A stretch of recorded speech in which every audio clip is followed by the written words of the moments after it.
So we've seen that the lost in the book of Revelation go into the lake of fire because they've been deceived about the name of God, which is the foundation of his rule.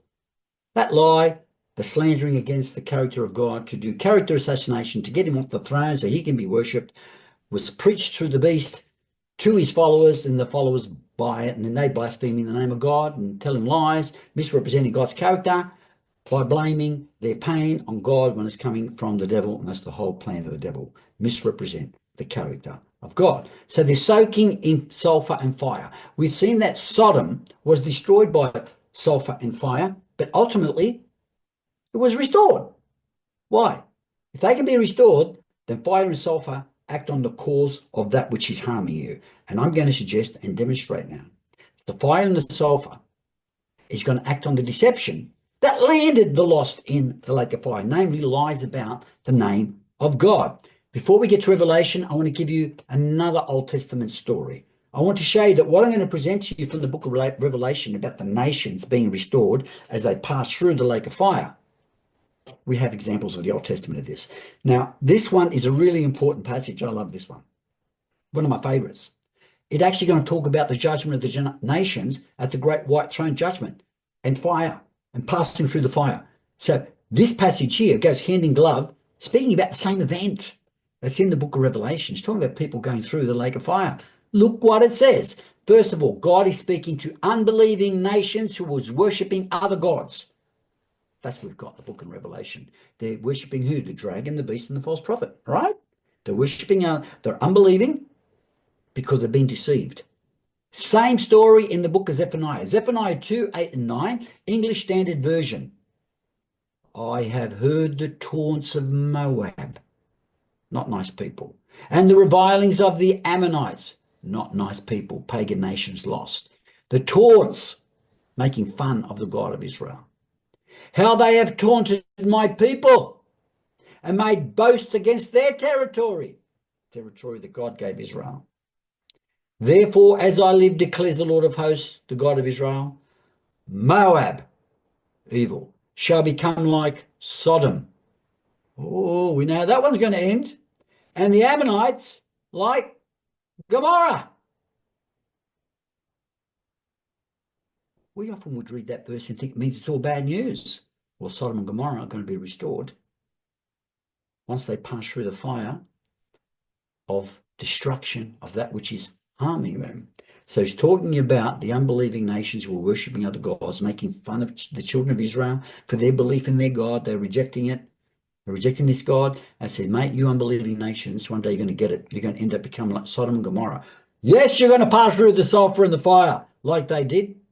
And then you'll be restored once the unbelief is burned out of you and destroyed, which is what we're going to read now in the following verses. They're going to become like Sodom and Gomorrah, who pass through sulfur and fire unto restoration. So look at verse 11, English Standard Version. The Lord will be awesome against them. Who? The Moabites and the Ammonites. He's going to be awesome against them. How? For he will famish all the gods. Oh, wow. Wow. He's going to be awesome against the unbelieving nations when he famishes their gods. Folks, that's exactly what we've got in the book of Revelation. God's going to famish the gods of the nations, the dragon, the beast, and the false prophet who they were worshipping. God's going to be awesome against the pagan nations when he famishes their gods. Why? You nations belong to me. These gods have turned you against me.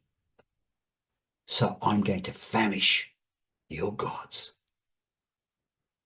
Through an act of judgment and through fire and my wrath, I will burn away, eliminate, and destroy your unbelief and your faithfulness in them, and you will turn to me at the final great white throne judgment. Oh, Santo, it doesn't say there. I ain't finished. Read it again, verse 11.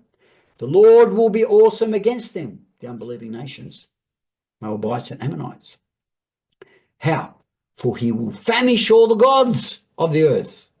Then, and to him shall bow down in each place all the lands of the nations. What?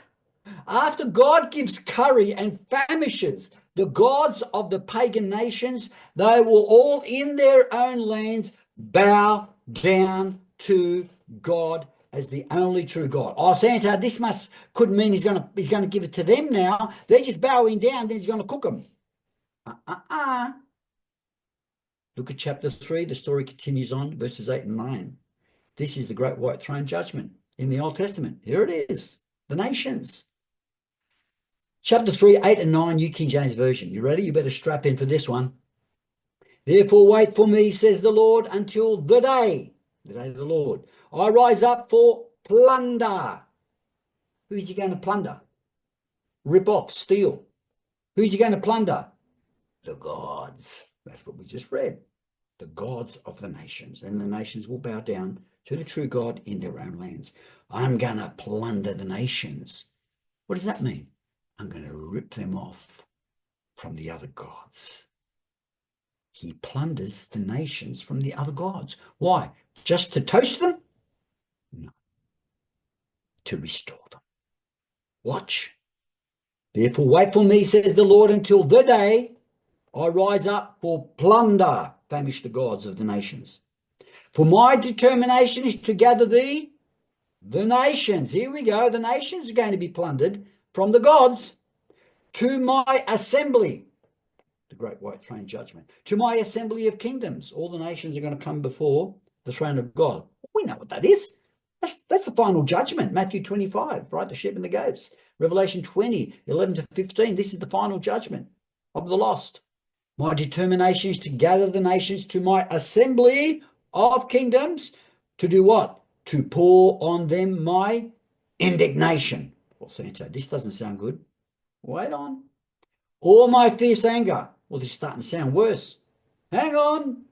And all the earth shall be devoured, destroyed. And all the earth shall be devoured. Santa, but this sounds like the lake of fire is going to wipe them out. Well, we saw it didn't with Sodom and Gomorrah. And the Ammonites and the Moabites are going to go through a process like Sodom and Gomorrah. And he says they're going to be devoured like Sodom and Gomorrah, destroyed like Sodom and Gomorrah, and they were left restored.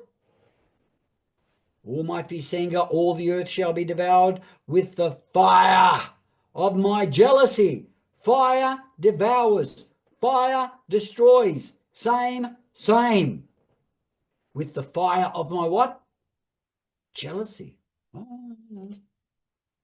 God is jealous over the pagan nations, like he was Sodom and Gomorrah. Right? You're mine. These gods have pushed and pulled you around and led you in a completely destructive path. I'm going to famish the gods. I'm going to pour my wrath on you, which is the fire of my jealousy. You are jealous. I'm jealous of my wife and my 2 daughters. And I've got a Italian fiery jealousy. Heaven help anyone who tries to take my wife and children away from me. They'll see my wrath, because my wrath is the fire of my jealousy, and it will devour and famish the gods, because you belong to me. So at the great white throne judgment, they're all gathered. They're all unbelievers. They're going to have the same destiny as Sodom and Gomorrah, and they're going to pass through the fire of my jealousy, and I'm going to devour that which stops you being mine. Well, Santa, could be here that they're gone, they're toast. Look at the next verse. When they pass through the fire and they get devoured, and God manifests his jealousy, possessiveness, passion, all the earth shall be devoured with the fire of my jealousy, for then, when people are devoured with the fire of my jealousy, then I will restore to the peoples. What?